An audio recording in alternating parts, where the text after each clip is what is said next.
আগে এই অবস্থা জানলে আমরা গাড়ি বাদ দিয়া ঘোড়া ব্যবস্থা করতাম। পদ্মা ব্রিজ পার হতে আমার 1 ঘন্টা লাগে নাই, তারপর লেগে গেছে প্রায় তো 2 ঘন্টা, 2.5 ঘন্টা লেগে গেছে। কিন্তু আপনাদের সড়কের যে অবস্থা, এই সড়কে কি মানুষ চলে?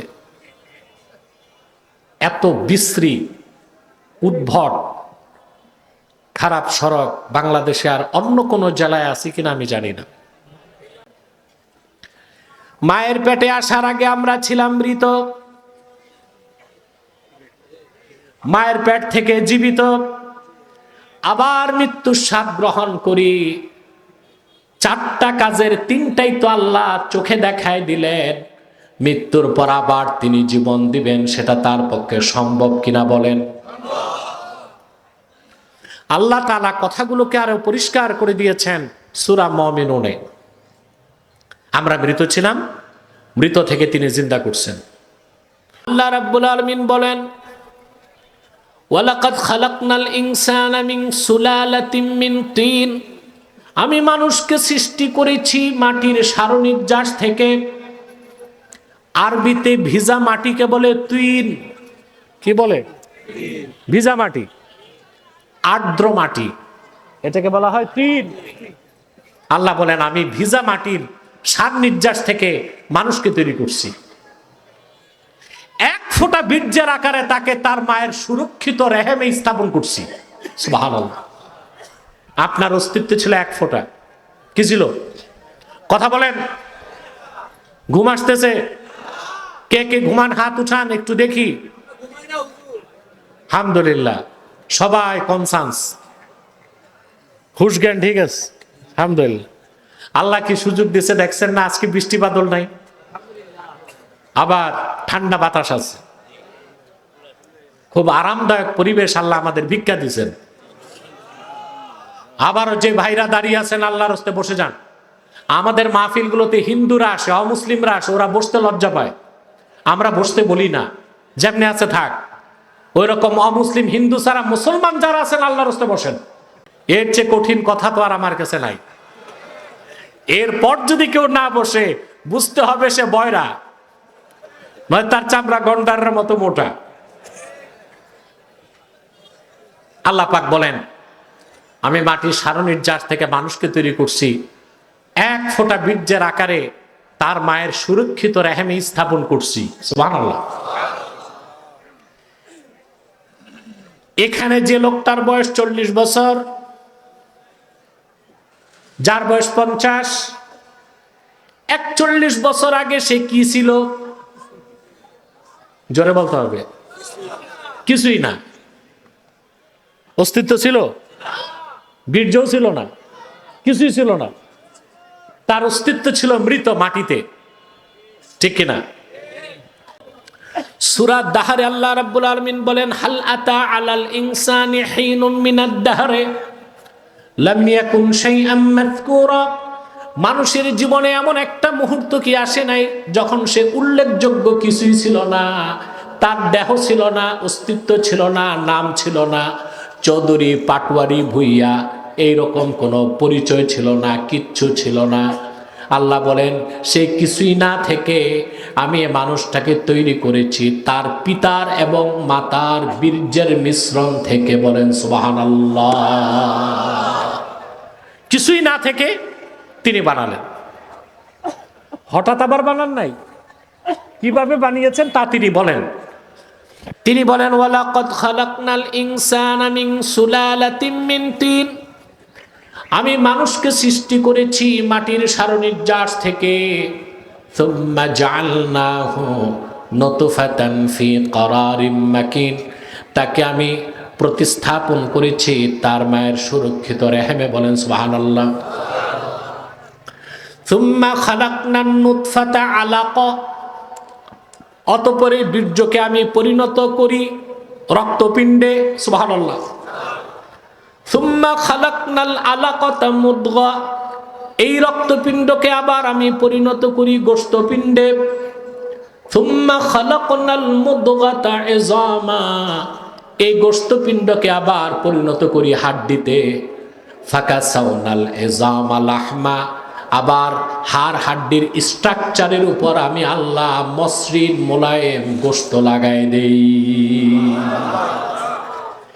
এই যে আল্লাহ স্তরগুলো বলছেন, বীর্য, কথা বলেন, বীর্যের ফোঁটা, রক্ত, গোশত, হাড্ডি, এটাকে বিজ্ঞানের ভাষায় বলে জেনেটিক ইনফরমেশন, ভ্রূণ তত্ত্ব।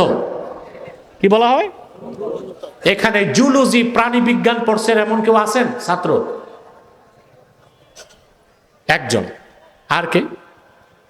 আর নাই, সব আর্টস আর কমার্সের ছাত্র আমার তাই মনে হয়। আল্লাহ তাআলা বিজ্ঞান যে ভ্রূণ তত্ত্ব, জেনেটিক ইনফরমেশনের কথা বলছে 1970 সালের পরে, সেই বিজ্ঞানের মহা অধ্যায় আল্লাহ বলে দিয়েছেন কোরআন শরীফে 1500 বছর আগে।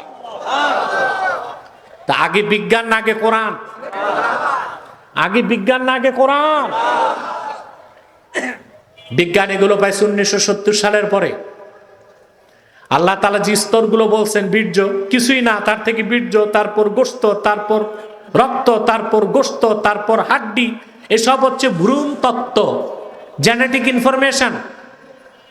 আপনি অবাক হবেন, 1978 সালে কানাডার বিখ্যাত প্রাণী বিজ্ঞানী মিস্টার কিট মুর কোরআন শরীফের সূরা মুমিনুনের কয়েকটা আয়াত দেখে মস্তক নত করে বলেছে, নিঃসন্দেহে কোরআন আল্লাহর বাণী আর প্রফেট মুহাম্মদ সাল্লাল্লাহু আলাইহি সাল্লাম আল্লাহর প্রেরিত রাসূল।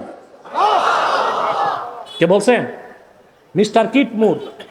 1978 সালে কানাডার অনেক বড় জুলজিস্ট, প্রাণী বিজ্ঞানী ছিল মিস্টার কিট মুর। সে বলছে, ভ্রূণতত্ত্বের যে কথা কোরআনে আসছে, এটা তো আমরা পাইলাম 1970 সালের পরে, অণুবীক্ষণ যন্ত্র আবিষ্কারের পরে। ভ্রূণের যে অবস্থা মায়ের পেটে, এটা এত ক্ষুদ্র, চশমায় দেখা যাবে না, আতসী কাচও দেখা যাবে না। এটার জন্য লাগে অতি আণুবীক্ষণিক যন্ত্র। শুধু অণুবীক্ষণ না, নরমাল না, অতি আণুবীক্ষণিক যন্ত্র লাগে। এটা আবিষ্কার হয়েছে আমাদের যুগে।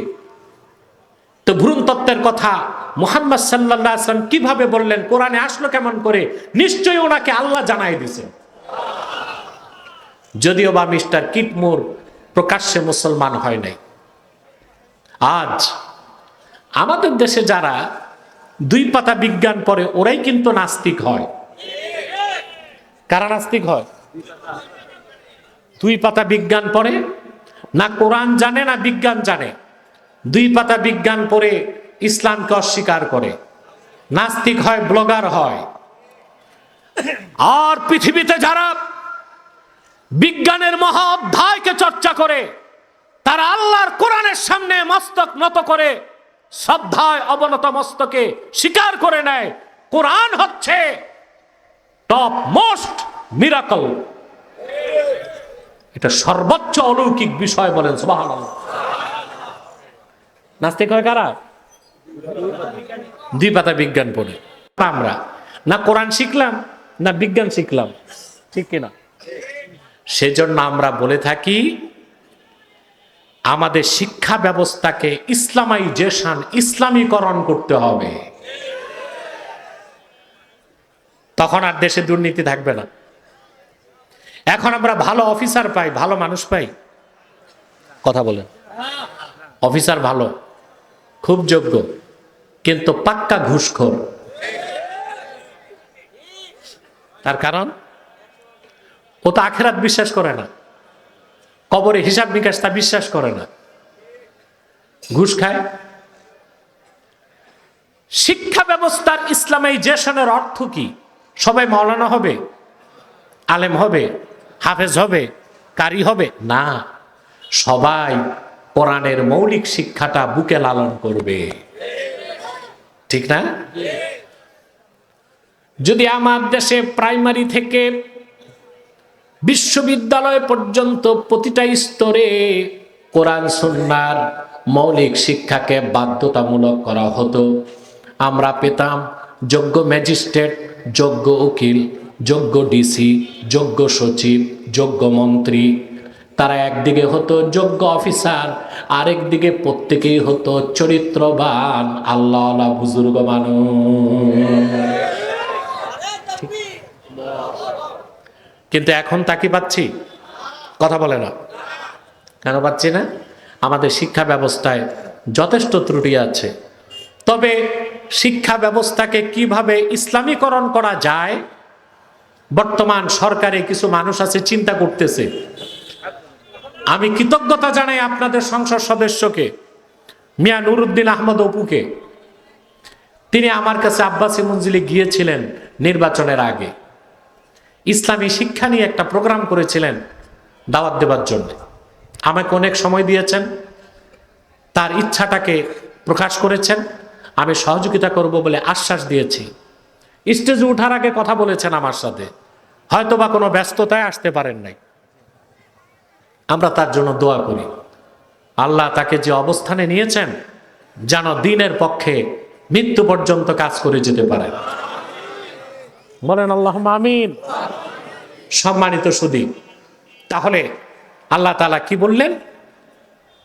প্রথমে মানুষকে তিনি বানান বীর্য, তারপরে রক্ত, তারপর গোশতপিণ্ড, তারপর হাড় হাড্ডি, তারপরে কি? গোশত। আপনারা স্টেজে এত উঠানামা করেন কেন? হ্যাঁ, এ তো আমার মনোযোগ নষ্ট হয়। যারা উঠছেন বসে যান, আর যারা নামছেন উঠবেন না। আগামী থেকে বাদল স্টেজে উঠার ফিস 500 টাকা। তাইলে আর কি উঠলে সার পোকা কাটলো নামবে না, 500 টাকা ধাক আছে। প্রিয় বন্ধুগণ, কথা শুনতেছেন? মনোযোগ আছে? মায়ের পেটে অন্ধকার কারখানায় কতগুলো পর্দা দেখছেন? চামড়া, চামড়ার 3টা স্তর, কয়টা? তারপর গোশত, তারপর মায়ের রেহেম, ওইটার ভিতরে আবার আল্লাহ তাআলা অত্যন্ত নমনীয় জেলি লাগায় রাখছেন, গর্ভবতী মা পড়ে গেলে যেন ছেলে ব্যথা না পায়, সন্তান ব্যথা না পায়। এতগুলো পর্দার ভিতরে সুরক্ষিত জায়গায় সুনিপুণ ভাবে আল্লাহ তাআলা মানুষটাকে তৈরি করে। সুবহানাল্লাহ। প্রশ্ন আসে না, এটা কিভাবে সম্ভব? কথা বলেন, কিভাবে সম্ভব? এটার জবাব বিজ্ঞানের কাছে নাই, হাদিসে আছে। আল্লাহর হাবিব ইরশাদ করেছেন, পিতার বীর্যের ফোঁটা প্রথম যখন মায়ের পেটে প্রবেশ করে রেহেমের মধ্যে, আল্লাহ তাআলা একজন ফেরেশতা পাঠায় দেন মায়ের পেটে। ফেরেশতা আল্লাহকে জিজ্ঞেস করেন, ইয়া রাব, আনুতফাতুন আমালাকাতুন আমুদগা, আয় আল্লাহ, এটা কি বীর্যের ফোঁটাই থাকবে না এটাকে রক্তপিণ্ড বানাবো? আল্লাহ বলবেন বানান, তখন রক্তপিণ্ড হয়। আবার জিজ্ঞেস করে, এটা কি গোশতপিণ্ড হবে? আল্লাহ বলেন হবে, গোশতপিণ্ড হয়। ফেরেশতা জিজ্ঞেস করেন, মুখাল্লাকাতুন আও গায়রু মুখাল্লাকা, এটা কি পরিপূর্ণ অবয়ব নিয়ে দুনিয়ায় আসবে, না এটাকে আমি ইনকমপ্লিট অ্যাবর্শন, রক্ত ভেঙ্গে ধ্বংস করে দিব? গর্ভপাত হয়ে যায় না? কথা বলে না। নাক কান মুখ টুক হয়ে যায়, কিন্তু পুরো বডিটা, এটা হচ্ছে গায়ের মুখাল্লাকা। আল্লাহ বলেন মুখাল্লাকা, সন্তান পরিপূর্ণ আকৃতি লাভ করে। ফেরেশতা জিজ্ঞেস করেন, আর যাকারুন আম উনসা, এটা পুরুষ হবে না, ছেলে হবে না, মেয়ে হবে? সুবহানাল্লাহ বলবেন না? এখন ছেলে কেন হয়, মেয়ে কেন হয়, বিজ্ঞান একটা ব্যাখ্যা দেয়, বলবো? এটা আপনাদের জানা থাকা দরকার। গ্রাম দেশে যে মেয়েদের শুধু মেয়ে হয়, শ্বশুর বাড়িতে তাদেরকে টর্চার করা হয়, ছেলের আশায়। এটা গ্রাম দেশে একটা কুসংস্কার। বিজ্ঞান কি বলে? বিজ্ঞান বলে যে পুরুষের ক্রোমোজোম হচ্ছে XY, মেয়ের ক্রোমোজোম হচ্ছে XX। পুরুষের XY থেকে যখন Y আসে, মায়ের XX থেকে X আসে, দুইটা এক হলে ছেলে হয়। আর যখন পুরুষের XY থেকে X আসে, মায়ের ডবল এক্স থেকে এক্স আসে, দুইটা জোড়া লাগলে মেয়ে হয়। বিজ্ঞান এতটুকু বলতে পারছে, জোড়া লাগায় কে এটা আর বলতে পারে নাই। জোড়া লাগায় কে? হাদিস তার প্রমাণ, ফেরেশতা। সুবহানাল্লাহ বলবেন। পিতার বীর্যের ফোঁটা মায়ের রেহেমে যাবার সঙ্গে সঙ্গে দায়িত্বশীল ফেরেশতা চলে আসে। মানুষ তৈরির কারিগর হুকুম কার? আল্লাহর হুকুমে আল্লাহর ফেরেশতা স্তরগুলোকে পার করায়। যখন আল্লাহ বলেন এটা ছেলে হবে, পিতার বীর্যের ক্রোমোজোম থেকে XY থেকে ফেরেশতা Y নেয়, মায়ের ডবল এক্স থেকে এক্স নিয়ে জোড়া লাগায় দেয়, এটা ছেলে হয়ে যায়। আল্লাহ যখন বলবে মেয়ে হবে, ফেরেশতা XY থেকে এক্স নেয়, মায়ের ডবল এক্স থেকে এক্স নিয়ে জোড়া লাগায়, এটা মেয়ে হয়ে যায়। বিজ্ঞান যেখানে যে শেষ, সেখান থেকে কোরআন হাদিস শুরু। এত আসতে বললেন সুবহানাল্লাহ। বিজ্ঞান যেখানে যে মাথা নত, আর কিছু নাই ওর কাছে, ওখান থেকে কোরআন হাদিস। চিল্লায় কন্যা সুবহানাল্লাহ। এখন আসেন কুসংস্কারটা ভাঙ্গি। যেই মহিলা বারবার মেয়ে জন্ম দেয়, শ্বশুর বাড়িতে তাকে কটাক্ষ করা হয় যে তোমার পেট ভালো না। তো ছেলে হবে না মেয়ে হবে, এটা কি মহিলার হাতে না আল্লাহর হুকুম? জোড়া লাগায় কে? ফেরেশতা।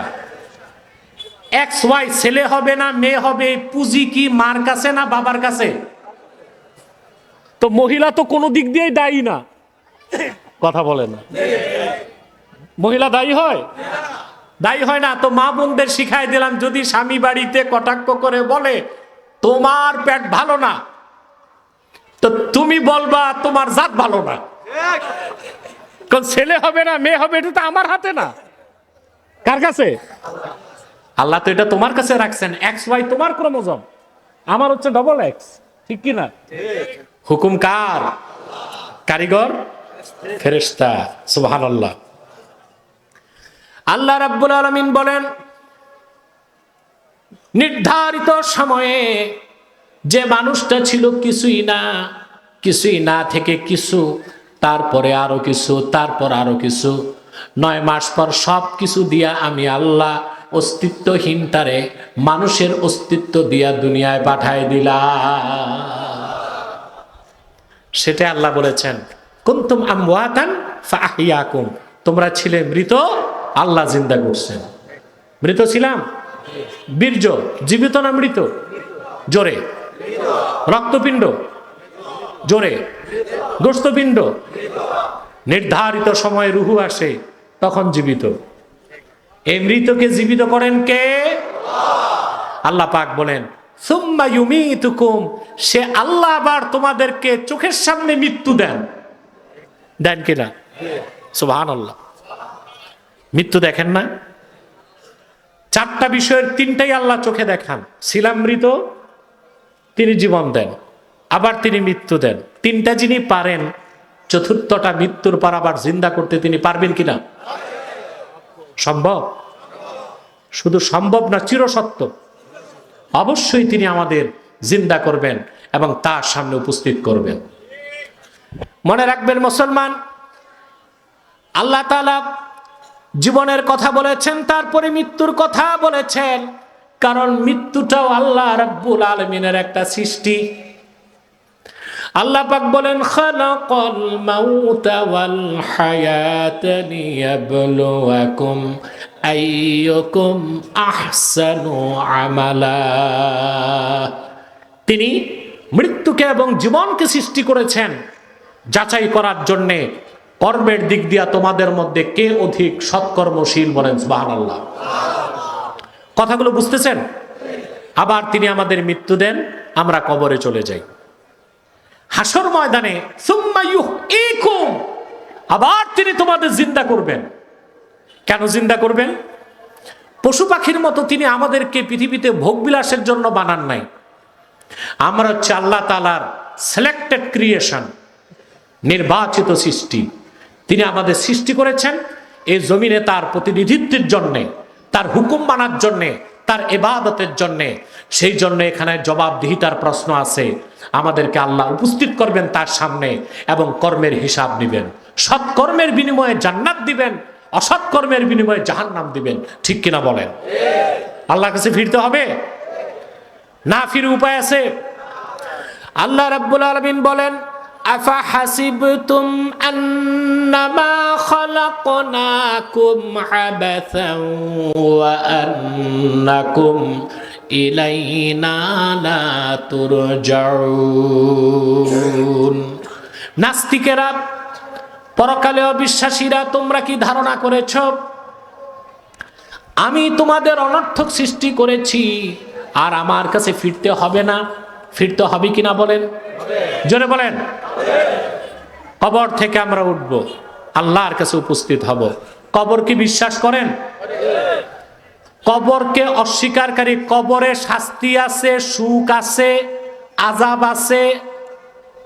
কবর জগৎ অস্বীকারী মুসলমান না কাফের? চিল্লায় বলতে হবে। বরিশালে এক দজ্জাল বের হইছে। কোথায়? দজ্জাল কয়টা বের হবে কিয়ামতের আগে? 30টা। কয়টা? বরিশালে এক দজ্জাল বের হইছে, দাজ্জালুম মিনাদ দাজাজেলা। 30 দজ্জালের এক দজ্জাল। এটা ওয়াজ করে বেড়ায় আর হাদিস মানে না, বলে শুধু কোরআন মানি, হাদিস অস্বীকার করে। আর মানুষকে উদ্বুদ্ধ করে যে হাদিস আপনারা মানবেন না। আপনাদের এখানে বাংলা বাজার নামে একটা এলাকা আছে, প্রতি বছরই দজ্জালটা এখানে এসে ওয়াজের মাধ্যমে মধুর সাথে বিষ মিশায়া মানুষকে বেঈমান বানাচ্ছে। সে হাদিস অস্বীকারী, বলে হাদিস মানার দরকার নাই। হাদিসকে অস্বীকার করলে তো ইসলামের অস্তিত্বই থাকবে না। কথা বলেন, থাকবে? ইসলামের অস্তিত্ব থাকবে?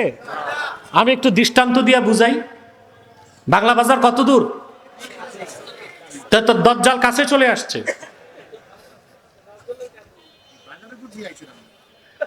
দাজ্জাল তো কাছে চলে আসছে, তা আপনাদেরকে তো সতর্ক হইতে হবে। সমস্যারে বলতে হবে শুধু কোরআন বিশ্বাস করি, হাদিস মানি না, তারা মুসলমান না কাফের। শরীয়তপুরে জায়গা পায় কেমন করে?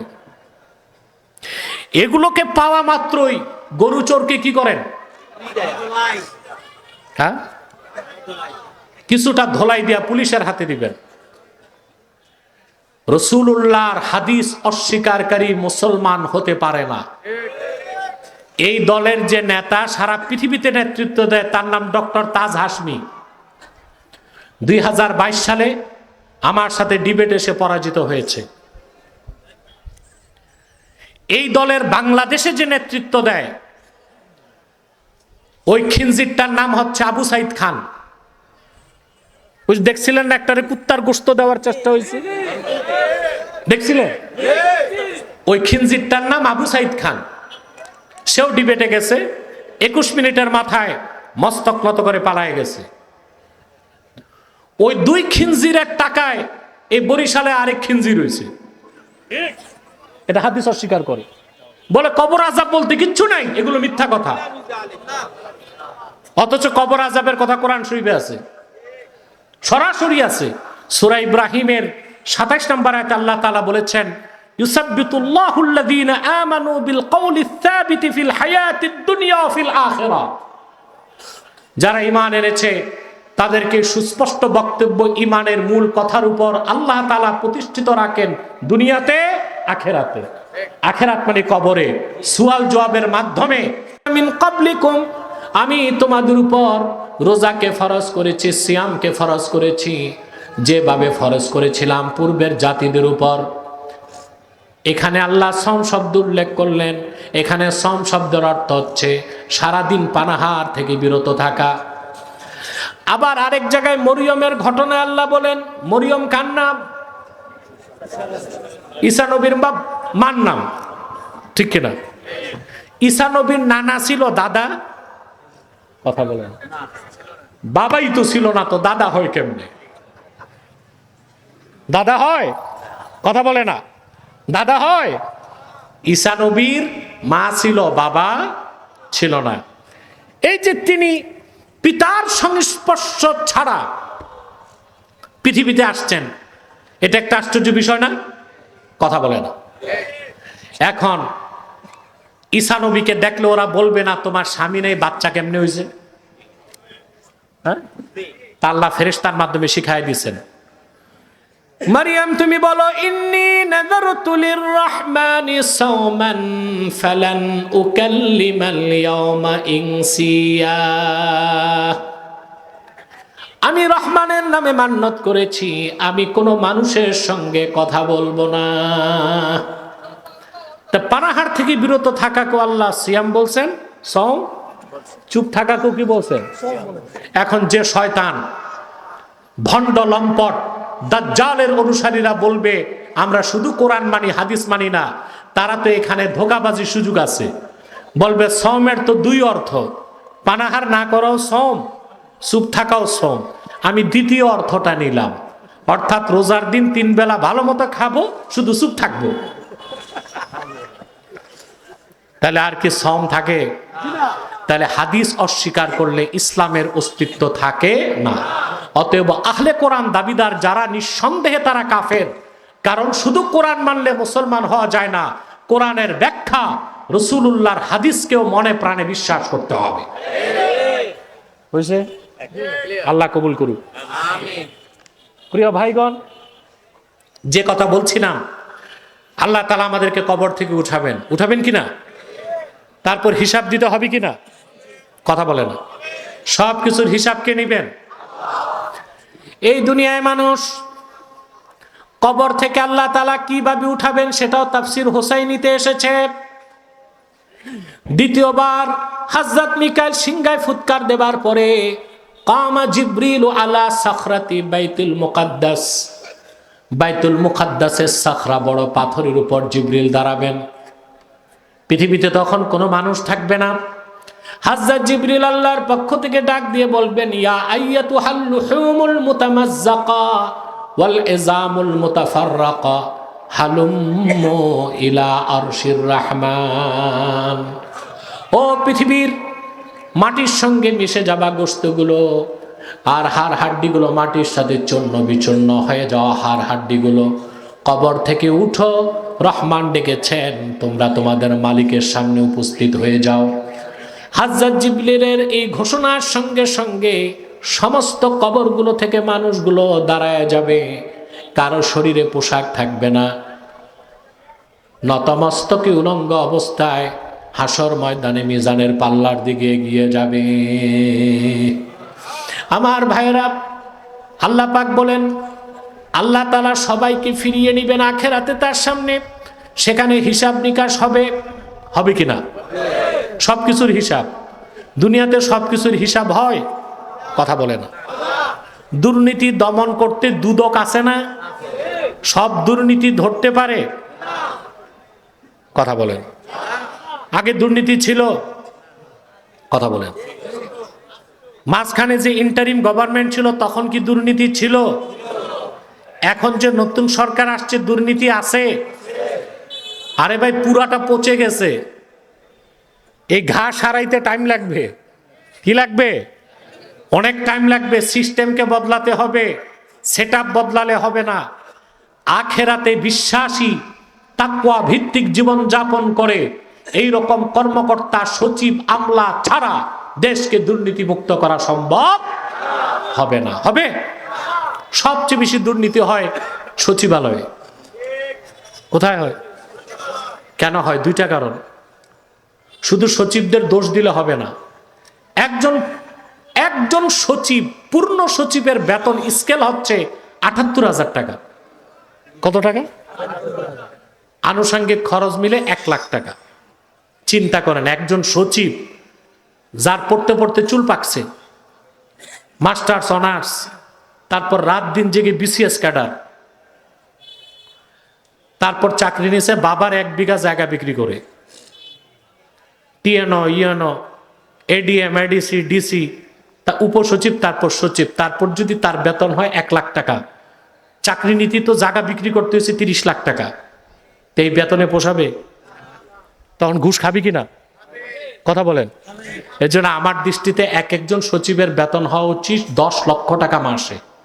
সাথে আইন থাকবে, সচিব যদি ঘুষ খায় তার মৃত্যুদণ্ড।